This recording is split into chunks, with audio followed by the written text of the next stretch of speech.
સૌને સાદર પ્રણામ. જય જિનેન્દ્ર.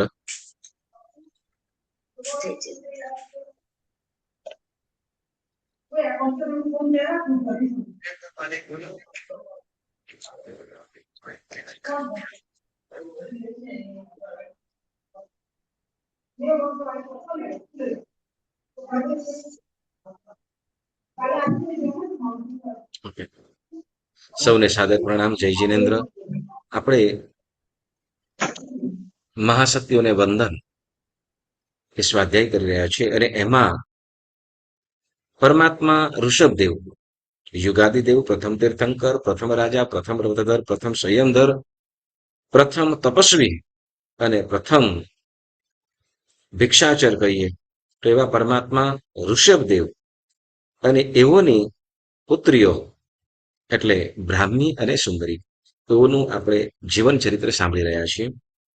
જે બરહેસર સુતની સજ્જાય 108 મહાપુરુષો અને મહાસતીઓને આપણે સ્મરણ કરીએ છીએ વહેલી પ્રભાતે, વહેલી પરોઢિયે. તો એવા એ મહાપુરુષો અને મહાસતીઓને આપણે યાદ કરતા બ્રાહ્મી અને સુંદરીનું જીવન ચરિત્ર આપણે સાંભળી રહ્યા છે. ગયા સ્વાધ્યાયની અંદર બ્રાહ્મી અને સુંદરી દીક્ષા લીધી છે. પરમાત્મા ઋષભદેવે બ્રાહ્મી અને સુંદરીને શું શીખવાડ્યું હતું વગેરે આપણે વાતો સાંભળી. અનમ્યુટ થઈ જાજો, થોડીક આપણે પ્રશ્નોત્તરી પણ કરીશું. ઓકે, અનમ્યુટ થઈ જાજો બધા. આપણે બ્રાહ્મી અને સુંદરી પરમાત્મા ઋષભદેવની પુત્રીઓ, તો એમના માતાના નામ જરાક જણાવશો? કોને ખ્યાલ છે?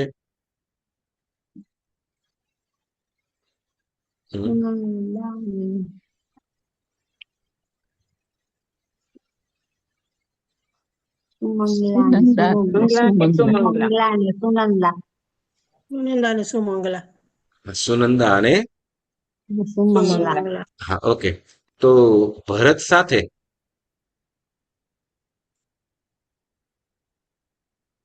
સાથે કોના લગ્ન થયેલા હતા? સુંદરી. હે? હા, સુંદરીના. ના, લગ્ન નથી કર્યા ને. દીક્ષા ન લીધી. 60,000 વર્ષ સુધી આંબિલ તપ કર્યા. 60,000 આંબિલ કરી. 60,000 આંબિલ કર્યા. ભાર્યો આપણે બ્રાહ્મણી જે છે, બ્રાહ્મી અને સુંદરી, તો એક પ્રશ્ન. યુગલા ધર્મ નિવારક દાદા એમ કહેવાય છે ઋષભદેવ ભગવાનને. તો યુગલ કયું નિવાર્યું?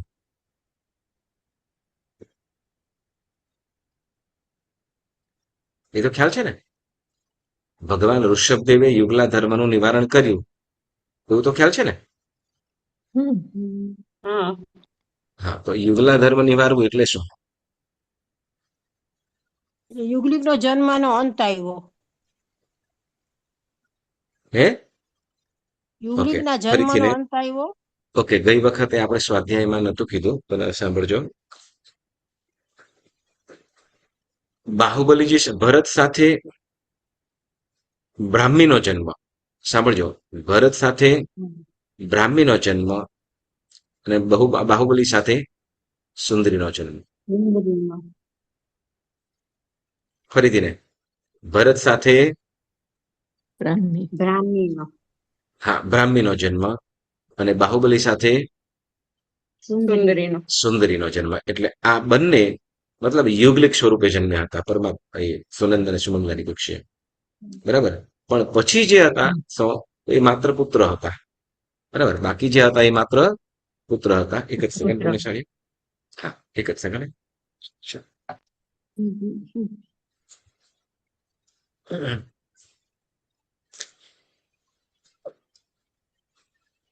હવે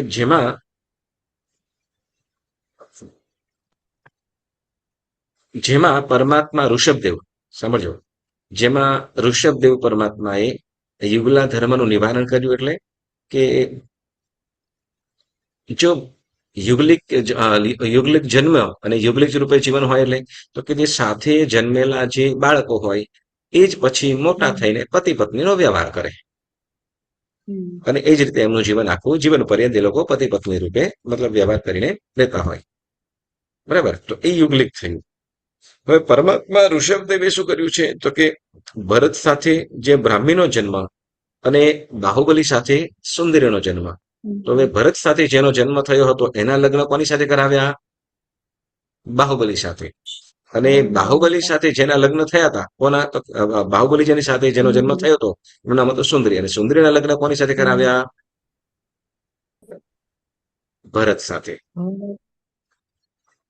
એ રીતે યુગલા ધર્મનું નિવારણ કર્યું. એટલે યુગલ રૂપે જન્મ્યા પણ યુગલ રૂપે એમનું જીવન રાખ્યું નહીં. સમજાયું? યસ. યુગલિક એટલે તો કે બંને જે શું કહેવાય કે બંને જોડિયાઓ પુત્ર અને પુત્રી જન્મે અને પછી એ મોટા થઈને પતિ પત્નીનો વ્યવહાર કરે. બરાબર, અને પછી એ રીતે જ એનું આખી લાઈફ ચાલતી હોય. જ્યારે અહીંયા પરમાત્મા ઋષભદેવે ભરત સાથે જન્મેલી બ્રાહ્મી અને ભરત બાહુબલી સાથે જન્મેલી સુંદરી, તો આ બંને પરસ્પર શું કર્યું તો કે એમને યુગલિક નહીં પરંતુ ભરત સાથે જન્મેલી બ્રાહ્મીના લગ્ન બાહુબલી સાથે કરાવ્યા અને બાહુબલી સાથે જન્મેલી જે સુંદરી છે એના લગ્ન ભરત સાથે કરાવ્યા. એટલે ભરત અને બાહુબલી આ બંનેના પણ લગ્ન થઈ ગયેલા. ત્યારે તો કે પરમાત્મા ઋષભદેવે દીક્ષા લીધી એ પહેલા. ઓકે, પરમાત્મા ઋષભદેવે દીક્ષા લીધી એ પૂર્વે આ લગ્ન આ રીતે કર્યું. એટલે સંસારીપણાની અંદર યુગલા ધર્મનું એમને નિવારણ કર્યું. એટલે આને કીધું. હવે આપણે 60,000 જે આઈમ્બિલ કર્યા શેના માટે કર્યા હતા?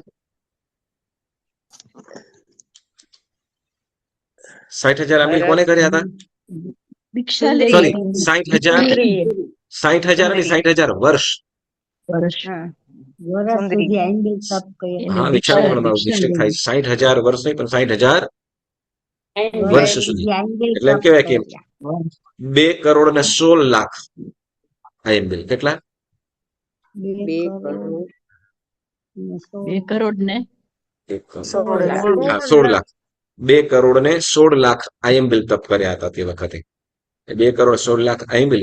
અને એ ક્યારે? તો કે જ્યારે ભરતને ચક્રરત્ન ઉત્પન્ન થયું અને એમણે જયારે 6 ખંડ સાધવા માટે નીકળ્યા અને એમને ખ્યાલ આવ્યો શું તો કે હવે તો કે સુંદરીને જ્યારે પટરાની બનાવશે એટલે તો કે હવે જેમ શું કહેવાય કે પતિ પત્નીનો સરખો ભાગ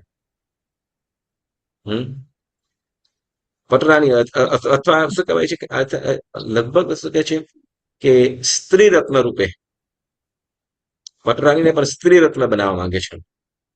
શું? સ્ત્રી રત્ન. હવે સ્ત્રી રત્ન એટલે શું તો કે સ્ત્રી રત્ન એમ કે છે કે નરક ગતિએ જાય. ક્યાં? નરક ગતિએ. બરાબર. સ્ત્રી રત્ન કેમ કે શું કહે તો કે એ વૃદ્ધાવસ્થા ના થાય પરંતુ સાથે સાથે તો ચક્રવર્તીનું ભોજન જે હોય એને પણ એ ભોજન મળતું હોય અને એ ચક્રવર્તીનું ભોજન એટલું વિકારોથી યુક્ત હોય, વાસનાઓથી યુક્ત હોય કે જે પછી એ એટલે ચક્રવર્તીને ભોગવવા યોગ્ય જે સ્ત્રી છે તો એ પણ એટલી કામુકતા વાળી હોય કે એ ચક્રવર્તી સાથે સમાગમ કરી શકે. હવે એવો સમાગમ કરીને અંતે નરકની અંદર જાય. ચક્રવર્તી પણ જો દીક્ષા ન લે તો ક્યાં જાય? તો 7મી નરકની અંદર જાય. બરાબર. તો અહીંયા જ્યારે સુંદરીને ખ્યાલ આવ્યો કે સ્ત્રી રત્ન તરીકે બનાવવા માંગે છે તો તે વખતે એમને મતલબ જ્યાં સુધી સંયમની પ્રાપ્તિ ન થાય, જ્યાં સુધી ચારિત્રની પ્રાપ્તિ ન થાય ત્યાં સુધી એમને આયંબિલ નિરંતર અખંડપણે આંબિલ સંકલ્પ કર્યો. જ્યાં સુધી પ્રાપ્તિ ન થાય સંયમની ત્યાં સુધી આયંબિલ કરવા અને આયંબિલ તપ શરૂ કર્યા. 2,16,00,000 આયંબિલ. એટલે એટલા 2,16,00,000 દિવસ સુધી એ ચક્રવર્તી આ ભરત ક્ષેત્રની અંદર એ 6 ખંડને જીતવા માટે, વિજય પામવા માટે નીકળ્યા હતા. બરાબર. હવે આપણે એ સાંભળ્યું હતું કે બાહુબલી અને ભરત પણ યુદ્ધે ચડ્યા હતા. કયા કયા પ્રકારના યુદ્ધ કર્યા હતા? દ્વંદ્વ મુષ્ટિ યુદ્ધ. મુષ્ટિ લોચ મુષ્ટિ લોચ. મુષ્ટિ ને મુષ્ટિ, હા મુષ્ટિ યુદ્ધ, લોચ ને હા, યુદ્ધ, હા ભાઈ મુષ્ટિ. પ્રહાર મુષ્ટિ પ્રહાર હા, મુશ્કેલ. મુષ્ટિ યુદ્ધ, હા મુષ્ટિ પ્રહાર મુષ્ટિ એટલે મુઠ્ઠી વાળી. ઢીકો, મુઠ્ઠી ઢીકો વાળી. આપણે ઢીકો કહીએ, આપણે કે ઢીકો કહીએ, હા ઓકે. પછી પછી મુઠ્ઠી, દ્રષ્ટિ હા દ્રષ્ટિ પછી નજર થી નજર દ્રષ્ટિ, હા ધ્વનિ, ધ્વનિ યુદ્ધ, અને પછી દ્વંદ, અવાજ અવાજ દ્વંદ એટલે બાહુ યુદ્ધ, બરાબર. તો આવા યુદ્ધની અંદર કોણ, તો કે બાહુબલી જીતી ગયા. આમ તો તીર્થંકર સિવાય કોઈ ઉત્કૃષ્ટ બળવાળું હોય તો ચક્રવર્તી છે, પણ ચક્રવર્તી પણ જેનાથી હારી જતા એવા બાહુબલી, બળવાન એવા બાહુબલી. વૃદ્ધાવેશની અંદર એમને ખતમ કરી નાખવા માટે મુઠ્ઠી તો ઉપાડીને આગળ પણ વધ્યા, પણ જ્યારે સદબુદ્ધિ મતલબ સારો ભાવ વિચારો આવી ગયો કે અરે શું કરી રહ્યો છું, કેવું અનહોનારત કરી રહ્યો છું, કે જેને 98 ભાઈઓ પણ ત્યાગી દીધે છે અને હું માત્ર રાજ માટે પોતાના ભાઈ ઉપર પ્રહાર કરીશ, કેવું અનહોનારત કરી રહ્યો છું, મતલબ ન કરવા અકૃત્ય કરી રહ્યો છે. અને એ પોતાની મુઠ્ઠી વડે હવે પોતે લોચ કરીને સંયમી બન્યા છે, ભાવ સાધુ બન્યા છે. ભાવ સાધુ થઈને હવે ધ્યાનમાં પ્રભુ તરફ જવા માટે, પ્રભુ જે તરફ, તે વખતે પરમાત્મા ઋષભદેવ 84 ગણધરો સહિત અને અનેક બીજા સાધુ સાધ્વીઓ સહિત વિચરણ કરી રહ્યા છે. ત્યાં જવા માટે એ તરફ પ્રયાણ કર્યું, પણ અધવચ્ચે અટકી ગયા. કેમ અટકી ગયા? ભાઈઓ નાના નાના ભાઈઓને પ્રણામ ભાઈને હા બરાબર. વંદન કરવું પડશે નાના ભાઈઓને નાના ભાઈઓને વંદન નતું કરવું. નાના ભાઈઓને વંદન નથી વંદન કરવું. નથી કરવું. તેમાં શું ના કરે તો ના કરે. હવે અહમ અહમ કે હું પોતે અહમ. મોટો છું ને મારે ના નાના પણ ભાઈ જાય છે. પણ નાના ભાઈઓ દીક્ષા લીધી હતી ને, એટલે હા, નમન નાના ભાઈઓ તો કરવા- દીક્ષા લીધી છે. હા યસ, તમને વંદન એટલે કરવા આવશે. નમન કરવાનું હોય ને. હે? તો એમણે દીક્ષા પેલા લીધી હતી તો એમને કરવા પડે ને વંદન. હા કરવા પડે, યસ કરવા પડે. તો વંદન કરવામાં શું વાંધો? અભિમાન એટલો હતું ને અહમ હતો એમને ને. હા? પોતે મોટા છે એમ પોતાને અહમ હતો ને. પોતે મોટા છે એટલે અહમ, બરાબર ને, કે નાના ભાઈઓ પોતાને. સાધુ થઈ ગયેલા છે. જુઓ એક વસ્તુ છે, આની અંદર આપણે શીખવાનું છે. આ નાના નાના પોઈન્ટો બહુ યાદ રાખવા જેવા છે. વિચાર એટલો જ કે શું, કે નાના ભાઈઓને મારે વંદન કરવા પડશે, કેવું લાગશે? ત્યાં કોઈ કહેવા વાળું નતું કે તમે વંદન કરો કે ન કરો, બરાબર. ત્યાં કોઈ કહેવા વાળું નતું. ભગવાન પાસે જાય વંદન કરશે, ભગવાન પાસે જઈએ વંદન કરે, પ્રદક્ષિણા દઈને બેસે. અને કદાચ નાના ભાઈઓ છે તો એ તો સાધુ જ થઈ ગયેલા છે. નાના ભાઈઓ છે એ સાધુ બની ગયેલા છે. એટલે કસાયો શું નુકસાન કરે છે એ શીખવાનું છે આમાં. કસાયો શું નુકસાન કરે છે? આપણે ઘણી વખતે શું, તો કે આમ છે ને, ગમે તેવું હોય કે બાળક પણ હોય, તમે કદાચ પ્રસંગો જયારે જોઈએ ને આપણે, તો આમ આંખમાંથી આંસુ આવી જાય કે સાવ નાના બાળક હોય, બરાબર. અમે ભણતા ત્યારે, તપોવનમાં ભણતો ત્યારે છોકરો લગભગ તે વખત 12, 13 કે 14 વર્ષમાં હશે, એનાથી વધારે નહીં, બરાબર. હવે એ દીક્ષા લીધી અને ત્યાર પછી બે વર્ષ પછી પણ બીજા સાધુઓની દીક્ષા થઈ. હવે દીક્ષા એ મોટી ઉંમર, કોઈ 25 વર્ષના, કોઈ 35 વર્ષના, એવી રીતે પણ હતા. તો હવે એ સાધુઓ પણ એમને વંદન કરે, પણ એમની દીક્ષા પછી થયેલી હતી. એટલે હવે આમ વયની અંદર જોઈએ તો નાના મુનિ, પણ જયારે ચારિત્રની અંદર જોઈએ તો એ મોટા થયા. તો હવે અહીંયા સાધુઓની અંદર એવું છે, સાધુ જીવનની અંદર એવું છે કે જે પ્રથમ દીક્ષા લીધી હોય એ મોટો, પ્રથમ જેને દીક્ષા લીધી એ જેનું ચારિત્ર પર્યાય વધારે, જેનો દીક્ષા પર્યાય વધારે એ મોટો. તો જેની દીક્ષા પર્યાય વધારે છે અને ઉંમરમાં નાના છે, તો એમાં મોટી ઉંમર વાળા એવા ઓછા પર્યાય વાળા દીક્ષિત એવા સાધુઓ કોને, તો કે નાના એવા મુનિ પણ ચારિત્ર પર્યાયની વધારે છે તો એને વંદન કરે. કેમ? તો કે ચારિત્રની અંદર એ મોટા છે. તો અહીંયા પણ એવી રીતે કે ભાઈઓ છે બધા દીક્ષા લીધી છે, પણ અહીંયા આવે બાહુબલી મોટા છે, ઉંમરની અંદર મોટા છે, પરંતુ વિચાર આવ્યો કે શું કે મારે નાના ભાઈઓને વંદન કરવા પડશે, મારે નાના ભાઈઓને વંદન કરવા પડશે. તો એટલા માટે શું કરતું કે કેવલ જ્ઞાન પ્રાપ્ત થઈ જાય પછી એમની પાસે જાઉં, ક્યાં પ્રભુ પાસે પછી જાઉં.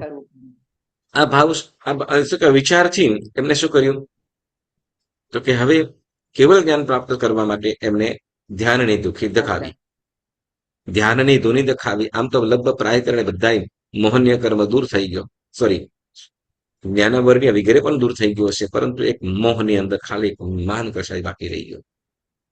સર્વ જીવોને ખમાવી દીધા છે, કોઈ પણ જીવ બાકી નથી. ભરત સાથે પણ ક્ષમાપણા કરી લીધી, પણ માત્ર શું કે નાના ભાઈઓને વંદન કરીશ કેવું લાગશે, નાના ભાઈઓને વંદન કરીશ કેવું લાગશે, સારું ન લાગે મને. બસ આટલું જ. આ માન કશાય શું થયું તો કે એમને વર્ષો સુધી કેવલ જ્ઞાનની પ્રાપ્તિ ન થવા દીધી, એટલે વિતરાગ અવસ્થા ન આવવા દીધી. એટલે આપણા જીવનની અંદર પણ આ વસ્તુ આપણે શીખવાની છે કે જ્યાં આપણે નમવું છે, જ્યાં વંદન કરવું છે, જ્યાં આપણે પામવું છે, ત્યાં વિનમ્ર બનીને જઈએ. અને જેમાં માન કસાય સહેજ પણ ન રહે, માનનો નાશ કરીને જઈએ. કેમ કે માને વિનય ન આવે, વિનય વિના વિદ્યા નહીં, તો કેમ સમકિત પાવે, રે જીવ માન ન કીજીએ. એટલે માન કશાય બાહુબલીને પણ બધું જ સાધુ થઈ ગયેલા હતા, સર્વ જીવો પાસે ક્ષમાપણા કરી લીધેલી હતી, અને માત્ર એટલું જ ભાવ, અને હજી મનથી ખાલી હતો, બરાબર, મનથી જ.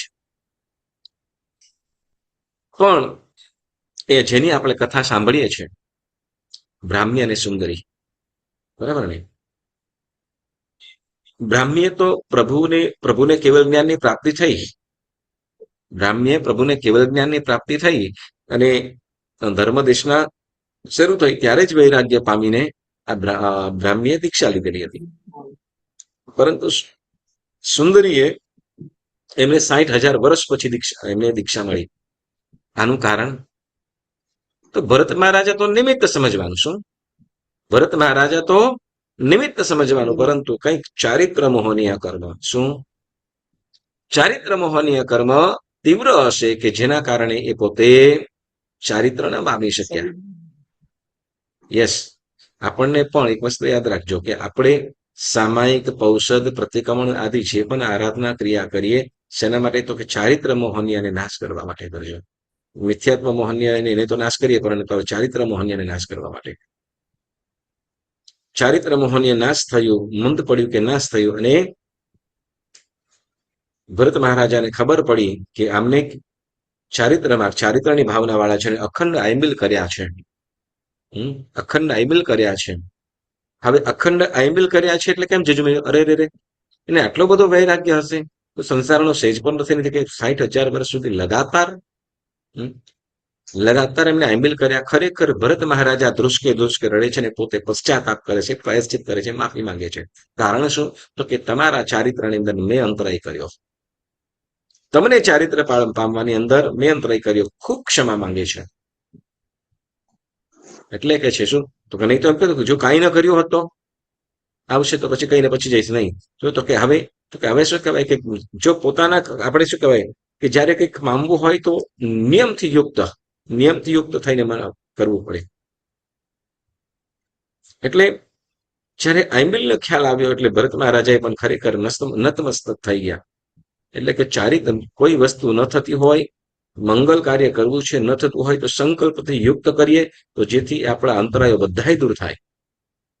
અહીંયા બ્રાહ્મીએ 2,16,00,000 આયંબિલ કર્યા. આ અવસરપીની કાળના આ ભરત ક્ષેત્રની અંદર અવસરપીની કાળની અંદરના સૌથી હાઈએસ્ટમાં હાઈએસ્ટ, સૌથી વધુમાં વધુ કોઈને આયંબિલ તપ હોય તો એ આ સુંદરી.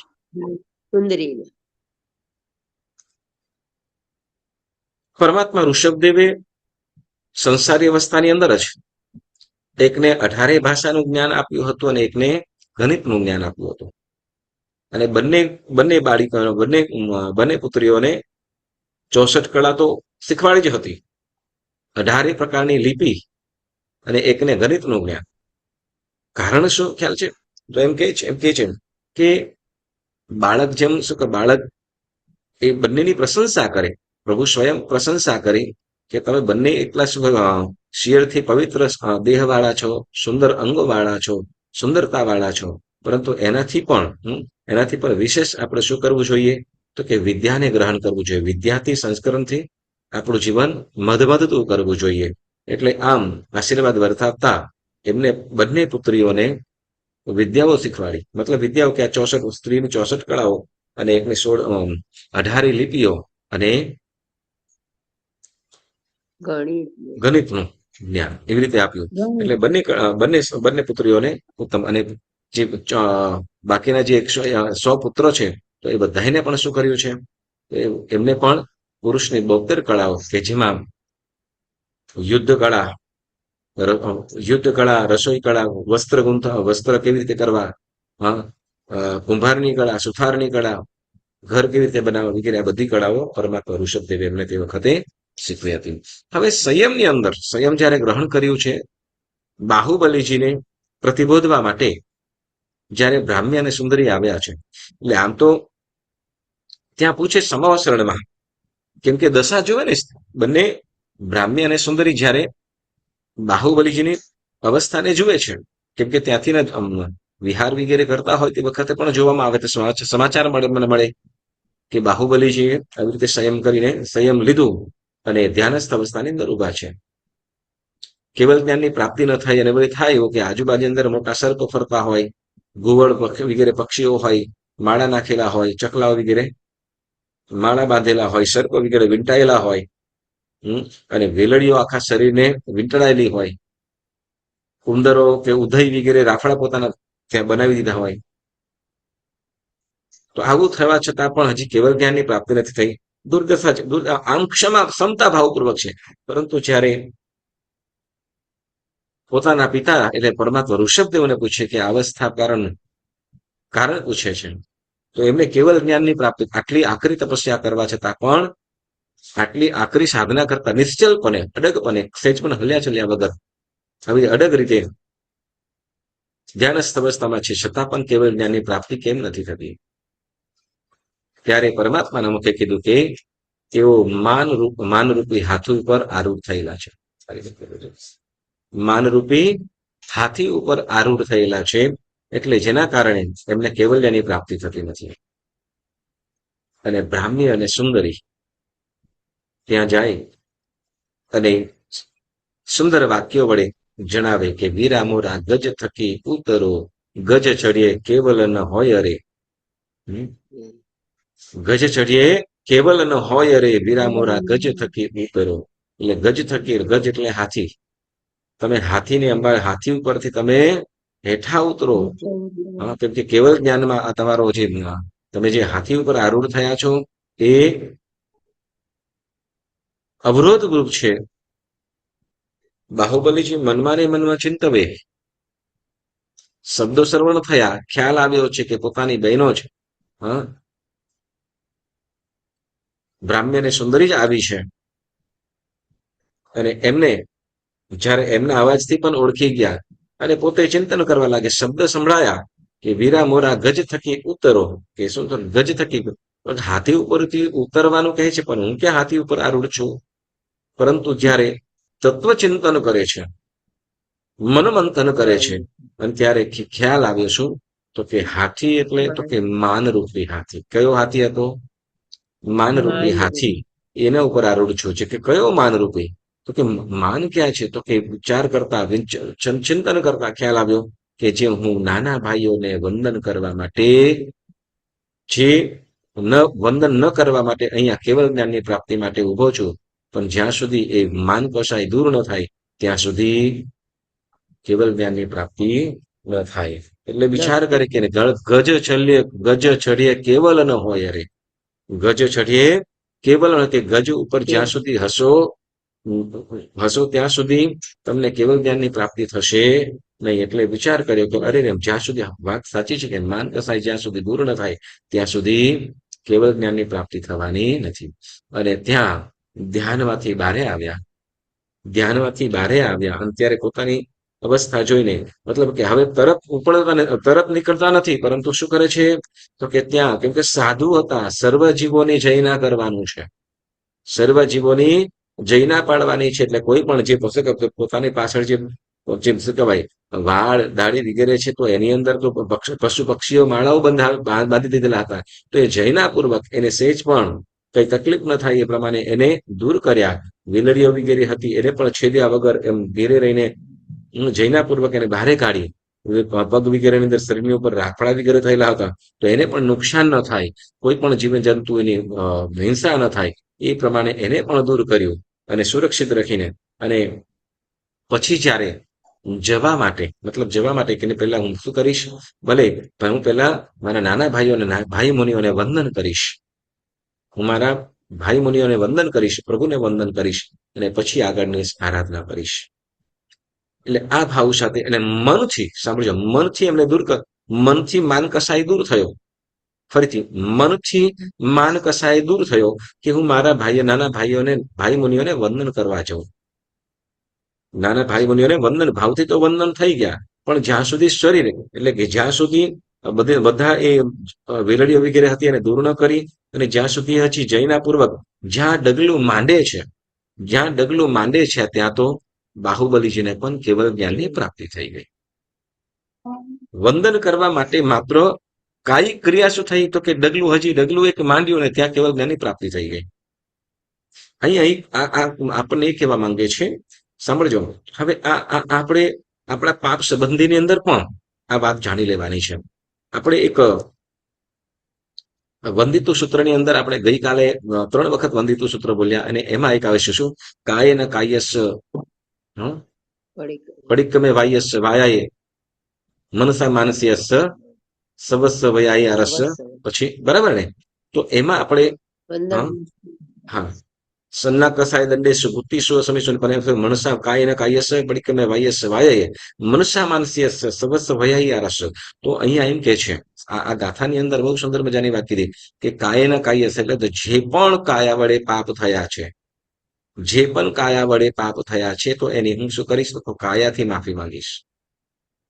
કાયન કાયસ્સ પડિક્કમે એટલે હું પ્રતિક્રમણ કરું છું.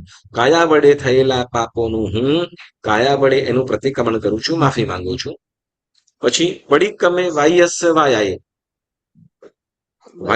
એટલે વચન વડે થયેલા પાપોનું શું કરું છું તો કે વચન વડે એની માફી માંગુ છું. અને પછી મનુષ્ય માનસ્યસ્સ એટલે તો કે મન વડે, સાંભળજો, મનથી જે મારા જે પાપ થયા છે, તો એને શું તો કે મન વડે માફી માંગુ છું. એટલે આપણે અહીંયા પ્રતિક્રમણ કરીએ છીએ ત્યારે મનથી પણ, વચનથી પણ અને કાયાથી પણ, આ 3 રીતે આપણે કરીએ છીએ. જેમાં આપણે સૂત્ર બોલીએ છીએ, સાંભળજો, જે સૂત્ર બોલીએ છીએ, અતિચાર બોલીએ છીએ, વંદિત્વ સૂત્ર બોલીએ છીએ, જે પ્રતિક્રમણની આપણે જે પ્રાપ્ત થયેલા છે એની આલોચના બોલવા પૂર્વક કરીએ છીએ. એટલે જે સૂત્ર બોલીએ એને આપણે બહુમાન પૂર્વક બોલવું. પછી જે આપણે કૌશગ કરીએ છીએ, કૌશગ મુદ્રા પ્લસ આપણે જે કટાશના ઉપર ઉભા રહીએ છીએ વળી જીર્ણક્ષીર્ણ વસ્ત્ર આપણે પહેરવાના છે, બરાબર છે, કે જેમાં મચ્છર સારી રીતે આવી શકે. ઓકે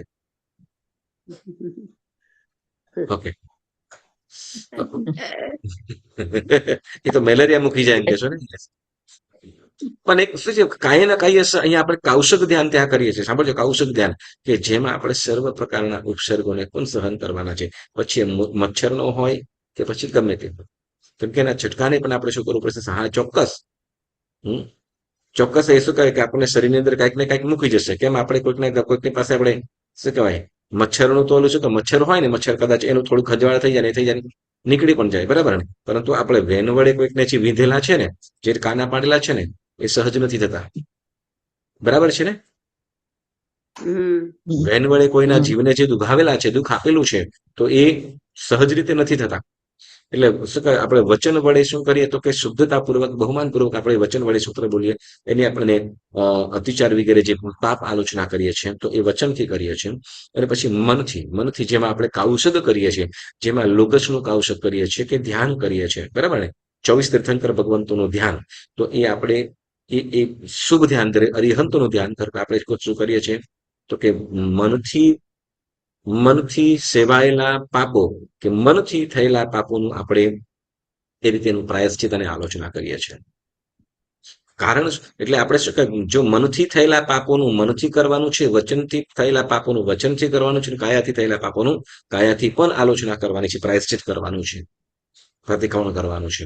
એટલે અહીંયા કે છે કે ભરત જે બાહુબલીજી છે, બાહુબલીજી મનથી તો સર્વ પાસે સર્વને વંદન થઈ ગયા, પણ જ્યાં સુધી કાયિક ક્રિયા પણ નથી થઈ ત્યાં સુધી કૈવલ્યની પ્રાપ્તિ થઈ નથી. આ વસ્તુ યાદ રાખવાનું કે આપણી દ્રવ્ય ક્રિયા પણ શું કેટલી મહત્વની છે. આપણે સિમ્પલ વસ્તુ છે કે બેઠા બેઠા કદાચ આપણે ભાવથી આપણે વંદન કરતા હોય છે, બરાબર ને, પણ સમજો કે જે કોઈ મહેમાન આવ્યા છે, અતિથિ આવ્યા છે, તમે તમારી જગ્યાએથી પણ બેઠા બેઠા ત્યાં જુઓ છો, સામે તમારા ભાવથી વંદન કરી લો, થઈ જાય છે ને. પરંતુ ત્યાં નજીક જઈને કદાચ એમને નજીક જઈને કદાચ તમે શું કહેવાય કે એમ બે હાથ જોડીને મસ્ત નમાવશો તો એમાં શું થશે કે આપણું માન કસાઈ દૂર થશે, આપણો માન કસાઈ દૂર થશે અને સમર્પણ ભાવ આવશે. જો માન કસાઈ ન હોય, માન કસાઈ હશે ને તો આપણે એની સુધી પહોંચી જ ન શકીએ. હા, એનું કામ કરે છે, આવ્યા છે, જશે. તો માન કસાઈ હશે તો એ આપણને શું તો કે એની વાણીથી કે ધર્મથી એક જે જ્ઞાન આપણે જે સાંભળ્યું હશે ને તો આપણા જીવનની અંદર પરિવર્તનમાં નહીં આવે, માન કસાઈથી યુક્ત હશે તો. પરંતુ સમર્પણ ભાવ હશે, નિરભિમાની થયા હોઈશું તો એ ચોક્કસ તો કે એની વાણી આપણા જીવનની અંદર કાંઈક ને કાંઈક બદલાવ ચેન્જ લાવી શકે. એટલે અહીંયા દરેક મન વચન કાયા ત્રણેયનું બળ, ત્રણેયનું પુણ્ય, ત્રણેયનું કાર્ય અલગ અલગ છે. બાહુબલી છે, કેવળ જ્ઞાનની પ્રાપ્તિ થઈ, બરાબર ને, વંદન કરવા માટે જવા માટે પગ ઉપાડ્યો. હજી સમવસ્ત્ર ખાલી એક જ ડગલું હજી પગ ઉપાડીને હજી મૂકે છે અને ત્યાં તો એ તરફ જવા માટે ડગલું માંડીને કેવળ જ્ઞાનની પ્રાપ્તિ થઈ જાય. આ બાહ્ય ક્રિયાનો પણ પ્રભાવ છે. આમ હતું શું તો કે નાના ભાઈઓ છે તેને વંદન ન કરીએ, જરા કેવળ જ્ઞાનની પ્રાપ્તિ થઈ જાય. તો કે નાનો સરખો સૂક્ષ્મ કસાય પણ મોટા ફળને અટકાવે. કેમ છે? કેવળ જ્ઞાન કે જેનાથી મોક્ષ નક્કી થઈ જાય એને અટકાવી દીધેલું છે. એટલે હંમેશા આપણે શું કરીએ તો કે કસાયોને દૂર કરીશું. કસાયોને ક્રોધ, માન, માયા અને લોભ ચારે કસાયોને દૂર કરવાનો આપણે પુરુષાર્થ પ્રયત્ન ચોક્કસ કરવો. બરાબર. હવે આપણે બ્રાહ્મી, સુંદરી, ભરત, બાહુબલી, શ્રેયાંશ આ બધા આમ તો આ બધા 10 મિત્રો હતા. વિજય, વિજયંત, જયંત, અપરાજિત, બાહુ, સુબાહુ, પછી શ્રેયાંશ, બ્રાહ્મી, સુંદરી, ભરત, બાહુબલી. તો આ બધા પૂર્વભાવની અંદર બધા મિત્રો હતા.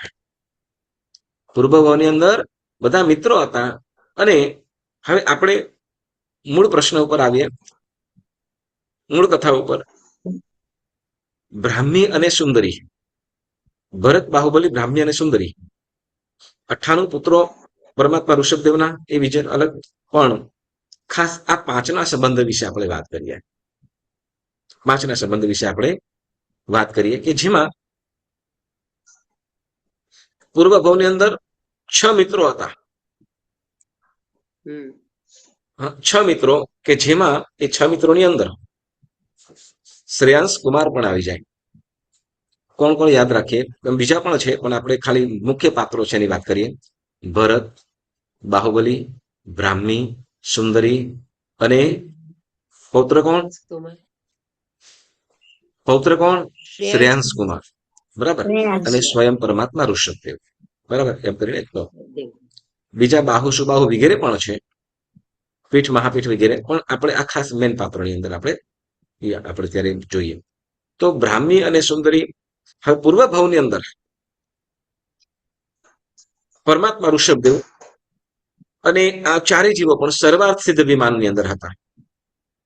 એટલે કે એક અવતારી જ્યાં પરમાત્મા ઋષભદેવ, બ્રાહ્મી, સુંદરી વગેરે આ લોકો જીવ થયા. અને એના પહેલા એટલે પૂર્વના ત્રીજા ભાવની અંદર જે વજ્રજંગ નામના ચક્રીય હતા. કોણ? પરમાત્મા ઋષભદેવ. હવે એની અંદર ચક્રવર્તી હતા મહાવિદ્ય ક્ષેત્રની અંદર, અને ત્યાં એ પોતે કેટલા, તો કે ત્યાં પણ 84 લાખ વર્ષના આયુષ્ય વાળા, કેટલા 84 લાખ પૂર્વ, ઓકે 84 લાખ પૂર્વ વર્ષના આયુષ્ય વાળા. અને ત્યાં આ ભરત, બાહુબલી, બ્રાહ્મી અને સુંદરી અને આ શ્રેયાંસ કુમાર એ પણ છે. વજ્રજંગ ચક્રી 6 ખંડનો રાજપાટ છોડીને સંયમ અંગીકાર કર્યો, દીક્ષા લીધી. અને તે વખતે કેમ કે મિત્રતા એવી હતી પૂર્વના 9 ભવોથી, 11 ભવોથી, એટલે કે શું, સોરી 10 કે 11 ભવોથી એમની મિત્રતા હતી કે જે ચાલતી રહી. મનુષ્યની અંદર આવે એટલે મિત્રો બધા ભેગા થાય. પૂર્વ ભવની અંદર, મતલબ દેવ ભવ વગેરે ભવની અંદર હોય ત્યાં પણ એકબીજાને પ્રતિબોધ કરે વગેરે. તો અહીંયા બ્રાહ્મી અને સુંદરી, ભરત અને બાહુબલી અને શ્રેયાંસ કુમાર, આ પાંચેય સાધુઓ છે. મતલબ જે વખતે આ વજ્રજંગ ચક્રી છે, પરમાત્મા ઋષભદેવનો જીવ, એમને દીક્ષા લીધી 6 ખંડનું રાજ છોડીને. અને તે વખતે આ સાધુઓએ પણ દીક્ષા લીધી. પણ હતું કે ચક્રવર્તી હતા, વિશેષ પદે હતા, વિશેષ ક્ષયોપસમવાળા પણ હતા, એટલે ઘણા બધા જ્ઞાનને પ્રાપ્ત કર્યું. વળી સાથે સાથે અદ્ભુત કેટલો, તો કે 60 લાખ પૂર્વ વર્ષનું ચારિત્ર. કેટલું ચારિત્ર? 60 લાખ પૂર્વ વર્ષ, એટલું એમનું ચારિત્ર પર્યાય છે, સંયમ. આ પૂર્વના ભવની અંદર પુણ્યશાળીઓ, આપને લાગે કે ભગવાન ઋષભદેવે 13 ભવની અંદર મોક્ષે જતા રહ્યા, પણ એમનું જે આગલા ભવની અંદર જે સંયમ જીવન છે ઉત્કૃષ્ટ કોટીનું, એને પણ જીવન જોવું જોઈએ. હવે એમ છે કે 60 લાખ પૂર્વ વર્ષનું સંયમ જીવન, અને કેટલા તે વખત કર્મના ક્ષોભ કર્યા હશે, એમ કેવાય ને. આ શરીરને સાવ નિર્મમત્વ થઈ ગયા છે, શરીરને નિર્મમત્વ થઈ ગયા છે. એમ કહીએ, એમ ઉદાહરણ તરીકે એમ જણાવે કે કોઈ શત્રુ હોય, કોઈ વ્યક્તિ હોય, અને એનો શત્રુ કટ્ટર દુશ્મન હોય, અને કટ્ટર દુશ્મન એકદમ સશક્ત હોય, જેનો કાયમ માટે ભય સતાવતો હોય, અને એ શત્રુ સાવ મરી ગયો છે, અને હાડ પિંજર હવે સામે છે. તો હવે બરાબર એક જ શત્રુ હતો, પણ બહુ ભયંકર શત્રુ હતો કે એને જીતી શકાય ન. હવે એ શત્રુ, એનું મરણ થયું છે, અને મરણ થયા પછી એનું ક્લેવર પણ સામે છે. હવે બોલો એ કેટલો નિશ્ચિંત થઈ જાય. જે દુશ્મન હતો એ ગયો, બરાબર ને, કેટલી શાંતિ થઈ જાય ને, કેટલી ચિંતા દૂર થઈ જાય. એટલે કે બસ, તો એવી રીતે જેમ હવે હાસકારો થઈ જાય, બરાબર ને, તો એવી રીતે જેમ નિશ્ચિંત થઈ ગયા, એમાં શું કહેવાય કે શરીરને પોતાના શત્રુ રૂપે માન્યું. શું? જેમ શું કે પોતાના શત્રુનું ક્લેવર હોય, બરાબર ને, ક્લેવર હોય કે મતલબ હોય, તો એને કોઈ પડેલી ના હોય, લેવા દેવા ના હોય. એમ શરીર પણ શું, તો કે શરીરને પણ શત્રુ જેવું માની લીધું. કેમ? તો કે શરીર છે, શરીરથી જ બધા પાપ વગેરે થાય છે. શરીરને સાવ નિશ્ચિંત, શરીરથી સાવ નિશ્ચિંત કરી દીધા. શરીરનો મોહ એટલે દુર્ગતિ તરફ જવાનું દ્વાર. એટલે માત્ર આત્મભાવની અંદર જ એમ કે છે 2 વખત ઉપસમ શ્રેણી માંડી, અને એવી અવસ્થાએ પહોંચી જાય કે શરીરનો કંઈ પણ મમત્વ નહીં, કોઈ પણ મમત્વ નહીં એ અવસ્થાની અંદર. અને સાથે સાથે આ ઉત્કૃષ્ટ કોટીનું જીવન હતું ત્યારે. એના પહેલા પણ આ અજીબ શું કહેવાય, એ ભવની અંદર બાહુબલી, ભરત, બાહુબલી, બ્રાહ્મી સુંદરી અને શ્રેયાંસ કુમાર, એ લોકો પણ ત્યાં વજ્રજંગ ચક્રી સાથે દીક્ષા લીધેલી છે. હવે આ વજ્રજંગ ચક્રી છે એ આચાર્ય થયેલા છે. આચાર્ય એટલે સાધુગણને સંભાળનાર. હવે તે વખતે ભરત અને બાહુબલી બંને મુનિઓ, ભરત અને બાહુબલી સ્વાધ્યાય પણ ખૂબ સરસ કરે, તપશ્ચર્યાઓ પણ વિવિધ કરે. ભરત મુનિ અને બાહુબલી મુનિ સુંદર સુંદર તપશ્ચર્યાઓ કરે, ખૂબ ઉત્તમ આરાધના કરે, સ્વાધ્યાય કરે, અને સાથે સાથે સાધુ ભગવંતોની વ્યાવચ પણ કરે. સાધુ ભગવંતોની વ્યાવચ પણ કરે. એટલે એવોની પ્રશંસા થાય. સહજ છે ને કે ભાઈ શું કહેવાય કે ભાઈ સાધુ ભગવંતોની અંદર પણ વર્તમાન અત્યારે પણ કે જે સાધુ ભગવંત ઉત્તમ સ્વાધ્યાય કરતા હોય, તપ કરતા હોય અને અન્ય સાધુઓની સેવા કરતા હોય, વ્યવચ કરતા હોય, તો એની સાધુઓની અંદર પ્રશંસા કરે. એ પ્રશંસા ક્યાં તો સાધુઓમાં કરે, એ શ્રાવકો સમક્ષ ન કરે. તો હવે એટલે વાંચના દરમિયાન વાંચના અને વ્યાખ્યાનમાં ફરક. વાંચના અને વ્યાખ્યાનમાં ફરક. સાધુ ભગવંતોને જે શીખવાડે, બરાબર ને, જે ઉપદેશ વગેરે આપે તો એને વાંચના કહેવાય. સાધુ ભગવંતોને જે ગુરુ ભગવંત ઉપદેશ આપે એને શું કે વાંચના. આપણા જેવાને કે વ્યાખ્યાન. સાધુ ભગવંત આપે એમ તો સાધુ ભગવંતો કહેતા હોય વ્યાખ્યાન, વાંચના. સાધુ ભગવંતો હોય તો વાંચના કે, અને શ્રાવકોને આપતા હોય તો વ્યાખ્યાન. બરાબર. બીજા કોઈ તો કે બીજાની અંદર કઈ જાય નહીં સાધુ ભગવંત, સાચા સાધુ ન જાય. બરાબર. હવે અહીંયા એટલે આપણે પ્રવચન કહીએ, આપણે કલ્પસૂત્ર વગેરે છે તો જે શાસ્ત્રોક્ત વાતો હોય તો એને વ્યાખ્યાન કહીએ છીએ. બરાબર. શબ્દ કે આપણને ખ્યાલ આવે કે વ્યાખ્યાન ને પ્રવચનમાં શું. અષ્ટાનિકાના પ્રવચન કહીએ અને ત્યાં કલ્પસૂત્રના વ્યાખ્યાન એવું શબ્દ તરીકે આપણે ઓળખીએ છીએ. બરાબર. તો હવે અહીંયા એમ કહે છે તો કે હવે સાધુ ભગવંતોની વાંચનાઓ હોય તો એ વાંચના દરમિયાન એ આચાર્ય ભગવંત આ ભરત અને બાહુબલી મુનિ પૂર્વ ભાવની અંદર, કેમ કે એક સ્વાધ્યાય કરે છે, ખૂબ સુંદર મજાનો સ્વાધ્યાય કરે, તપત્યાગ વગેરે કરે છે. બરાબર. અને એક તો કે સાધુ ભગવંતોની વ્યાવચ અને સ્વાધ્યાય વગેરે પણ કરે છે. તો આ બંનેની પ્રશંસા થાય. મિત્રો બધા એમને પાંચેય જણ સરખા, પાંચેય જણ સરખા છે. પણ હવે કોઈકની પ્રશંસા થતી હોય, કોઈકની પ્રશંસા થતી હોય એટલે કોઈકને શું થાય? શું થાય બોલો તો ખરા? ઈર્ષા અદેખાય આવે. અદેખાય, ઈર્ષ્યા. બરાબર. આ શું કહેવાય કે સહજ રીતે હોય. બરાબર. કોઈકની પ્રશંસા થાય એટલે કે હવે અહીંયા અદેખાય એટલે ઈર્ષ્યા, મનોમન ભાવો મનોમન ઈર્ષ્યા કરે અને અરસપરસ કેવા પણ લાગ્યા. કોણ? તો કે બ્રાહ્મી અને સુંદરીનો જીવ. કે શું કહેવાય કે આ લોકો સારું કરે છે તો એની પ્રશંસા કરે, અને આપણે તો કાંઈ કરતા નથી, આપણે કોણ પ્રશંસા કરે? આપણે કોણ પ્રશંસા કરે? એટલે ઘણી વખતે શું સુકૃત્યનો, સારા કાર્યનો લાભ હોય છતાં પણ એની અવગણના કરીને એ કોણ કરે છે, ચાલો જે કરે આપણે શું, ચાલો આપણે ખસકી લઈએ એમ. હા, ખસકુરામ બની જાય. તો એવી રીતે. પરંતુ જયારે પ્રશંસા થાય ત્યારે આ તો અમે પણ કરતા, પણ અમને કોઈ કહે કે, એટલે ઈર્ષ્યા વડે કરીને શું કર્યું અમને? તો કે તે વખતે એમને ઈર્ષ્યા કરી, કપટ કરતા અને મનોમન બંને જે બ્રાહ્મ્ય અને સુંદરનો જીવ છે અરસપરસ બંને જણા. હવે કોણ? તો કે બંને મુનિઓ સાથે શું કહેવાય, બંને મુનિઓ સાથે ભરત અને બાહુબલી સાથે મનોમન ઈર્ષ્યા કરવા લાગ્યા. એ ઈર્ષ્યાના પરિણામે અંતે બ્રાહ્મી અને શું કહેવાય તે વખતનો બાહુ, શું બાહુ કેવા નામ હતા એમને, તો એ જીવો શું થયા છે? તો કે બીજા ભાવની અંદર, આમ તો ત્યાંથી સંયમ જીવન ઉત્કૃષ્ટ હતું. સાંભળજો, સંયમ જીવન ઉત્કૃષ્ટ હતું. ત્યાંથી નામ બનીને બધા ક્યાં આયુષ્ય પૂર્ણ થઈ કાળધર્મ પામીને ગયા છે, ક્યાં? સર્વાર્થ સિદ્ધ વિમાનની અંદર એકાવતારી છે ત્યાં જ. પરંતુ ત્યાંથી કે બાંધેલું કર્મ કોઈને પણ છોડતું નથી. બીજા ભાવની અંદર, એટલે કે હવે 13મો ભાવ. આ કયા ભાવની અંદર થયું? 11મા ભાવની અંદર.